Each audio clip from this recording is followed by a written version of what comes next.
The views and opinions expressed on In Touch are those of the guests and do not necessarily reflect the official party or position of Backyard Broadcasting. Any content provided by our guests are of their opinion, and they are not intended to malign a religion, ethnic group, club, organization, company, individual, or anyone or anything.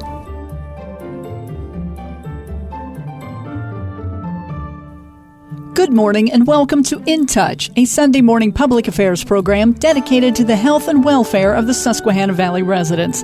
I'm your host, Joie Michaels. Join us as we interview the difference makers in the community who want to make the Susquehanna Valley a better place. This morning we're talking with the Williamsport Bureau of Fire Chief Mark Killian. He is talking about fire safety, especially when we think of this joyous time of year. Let's turn to our interview with Chief Killian on In Touch, a locally produced service of Backyard Broadcasting. Chief, let's talk about who you are and what you do. From my standpoint, obviously, what I do as a profession, in the city is we exist to serve the public, to keep them safe, and deal with the public typically on their worst day. So, a huge part of what we do in the fire service as a whole, in emergency services as a whole, and specifically in the city, is get information out to the public to educate them and hopefully prevent a bad day from occurring. So I got some scary statistics to share with you. The deaths from fire across the country has increased significantly over the last decade. Latest statistics from the U.S. Fire Administration is showing about a 25% increase in home fire deaths nationwide. An even scarier statistic a little closer to home is in Pennsylvania, as of today, in 2021, Pennsylvania leads the country with 124 home fire deaths. Right? The next closest state in the country, as of today again, is California with 106 fire deaths. The scary thing is California has 3 times the population Pennsylvania has. So not a very good, we don't want to be on the top of that list. So let me turn the tables a little bit and ask you, what do you think the leading cause of home fires is? What's the number one cause of home fires? I was just going to ask, what are we doing wrong? But the leading fire cause at home... I don't mean to put you on the spot. Oh, here, no, that's okay. It's important to know this information because it really helps us hone our delivery and prioritize what we talk about. Well, especially now this time of year, we're all looking forward to getting our trees up, and we've got, maybe you don't take care of the tree as well as you should. If you have a live tree, it gets really dry, so it's a possibility that, you got all these lights plugged in and all these different sockets. So I'm leaning on that or home heating. That isn't, you're not really prepared technically to start it, but you do anyway. You answered the question the way the vast majority of people would answer that question. And we're going to talk about both of those. We're going to talk about heating and electrical safety in depth here. But what if I told you that 50% of home fires result from cooking? Oh, wow. Would that surprise you? No, my fire alarm goes off quite a bunch.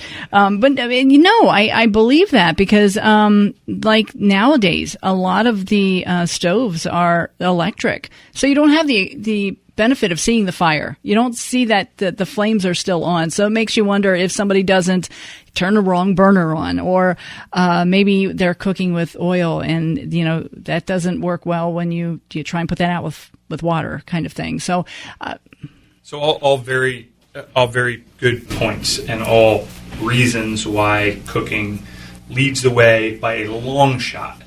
The next closest home fire cause is heating, which you mentioned. That's at about 9%. So, yeah, about 5 times more likely to have a cooking fire in your home than anything else. If you don't mind, let's dig into cooking a little bit. Okay. And then, because I think it's this time of year too, what do? We gather, we have our friends, families over, and we're cooking meals, and we're busy, and, a lot of craziness going on around the house. I have 3 young kids, incredibly active. I'm coaching sports.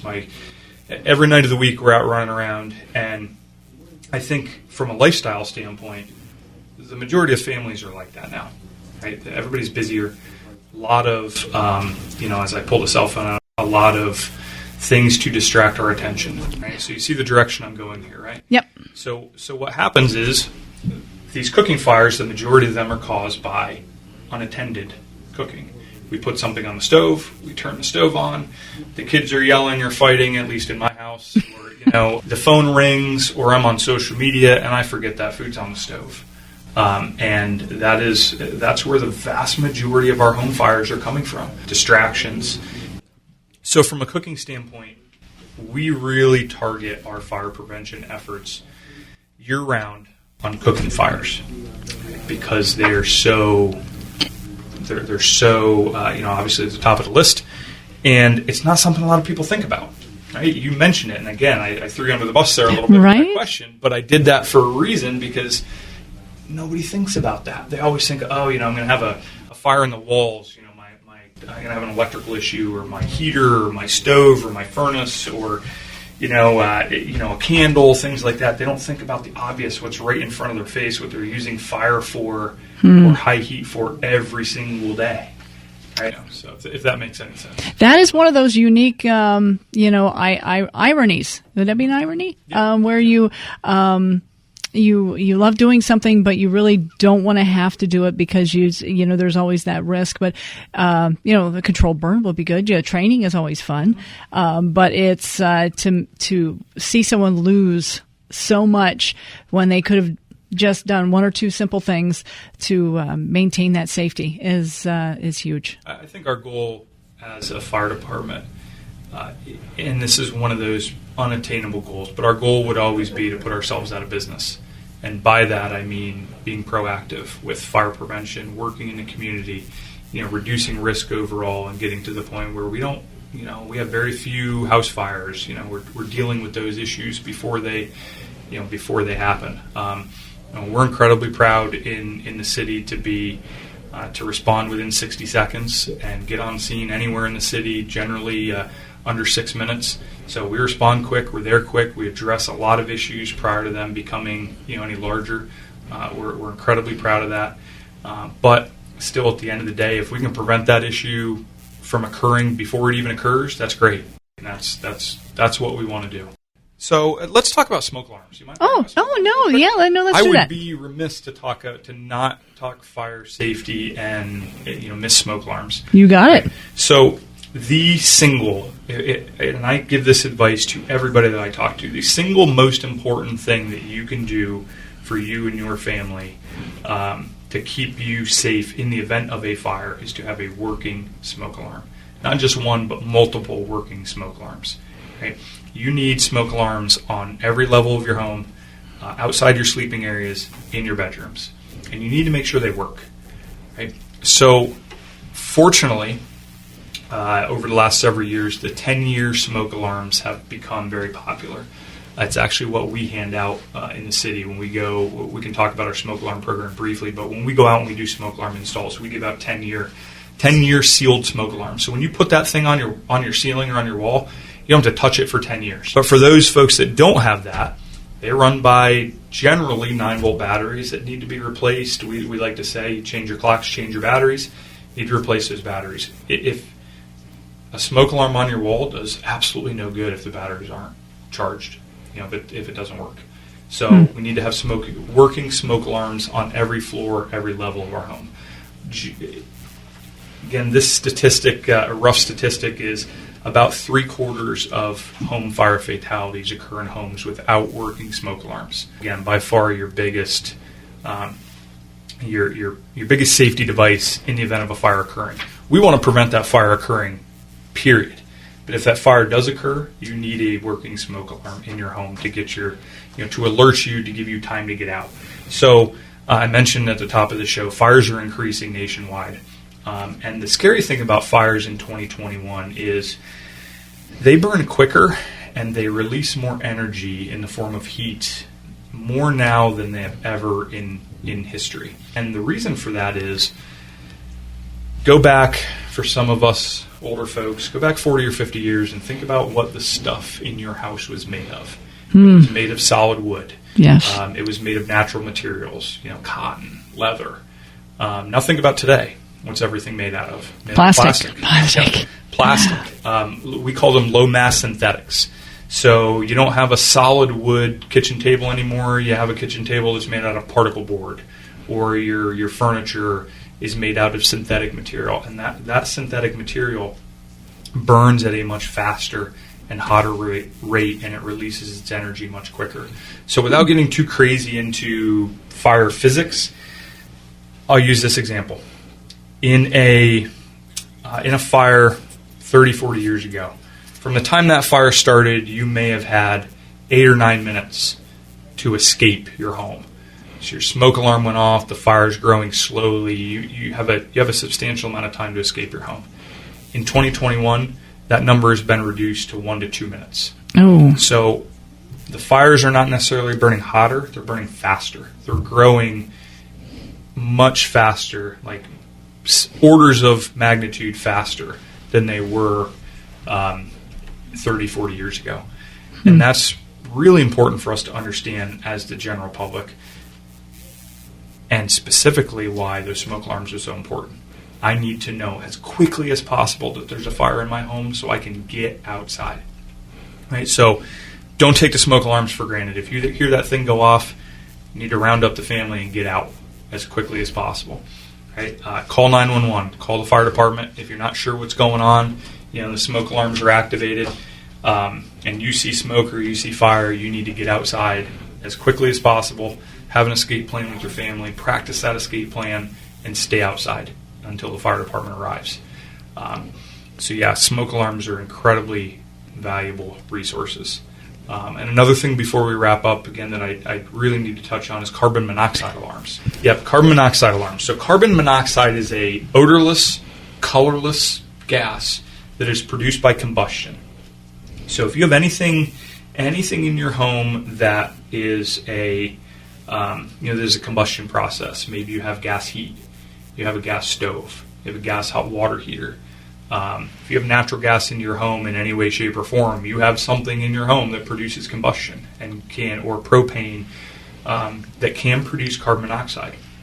And carbon monoxide will kill you without you ever knowing it is there, because it affects you. It attaches to your blood, and it restricts oxygen. It doesn't allow oxygen to be absorbed by the body. So again, without getting too far into detail, you can go to sleep and never wake up because it slows down slows your system down, shuts your respiratory system down, and will eventually stop your heart. So carbon monoxide is something to be taken very seriously. So with that, carbon monoxide alarms, carbon monoxide detectors. You should have a carbon monoxide detector in every level of your home also.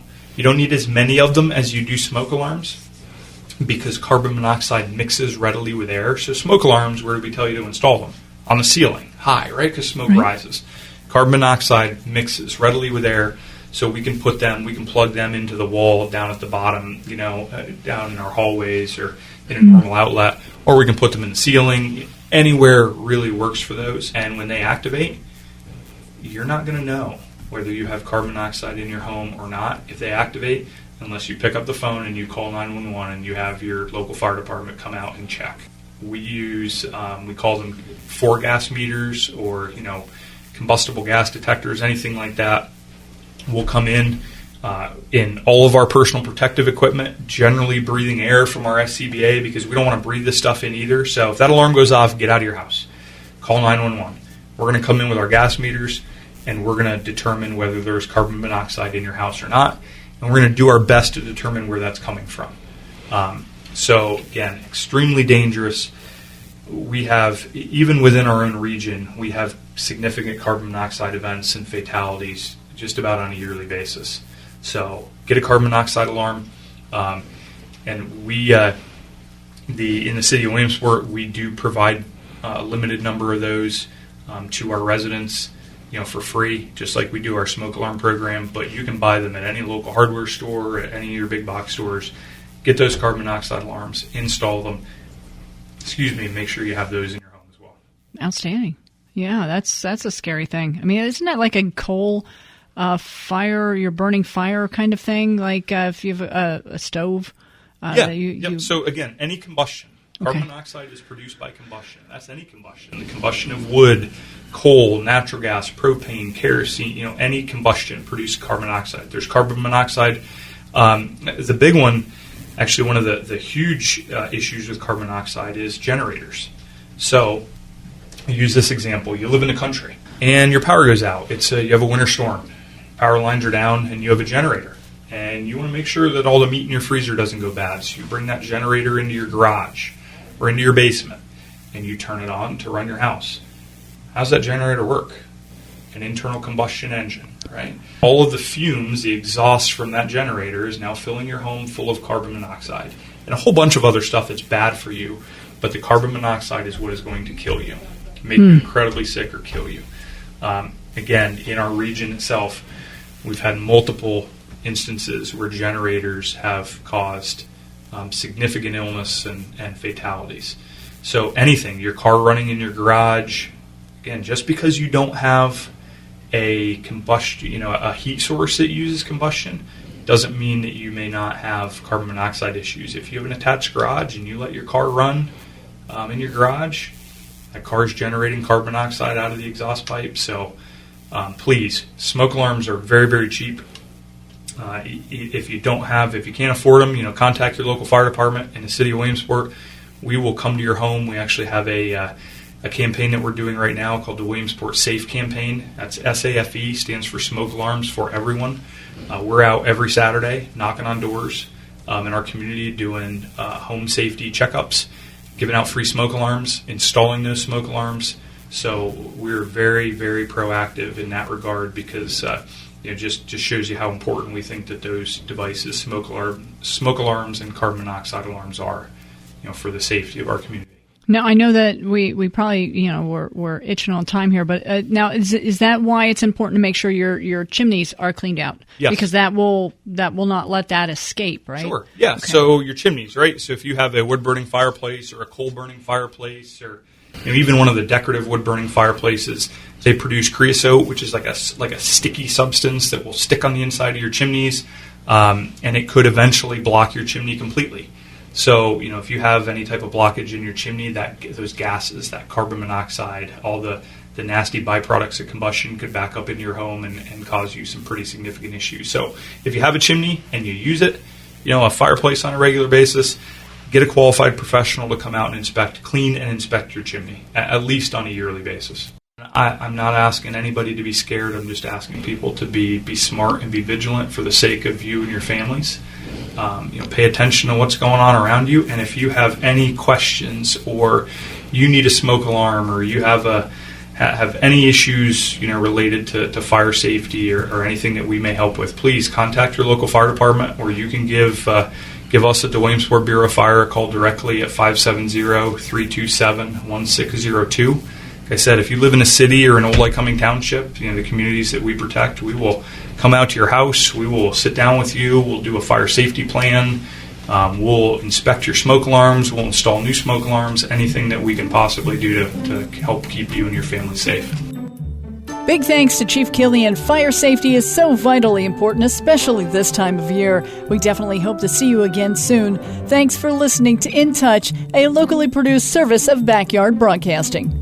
The views and opinions expressed on In Touch are those of the guests and do not necessarily reflect the official party or position of Backyard Broadcasting. Any content provided by our guests are of their opinion, and they are not intended to malign a religion, ethnic group, club, organization, company, individual, or anyone or anything.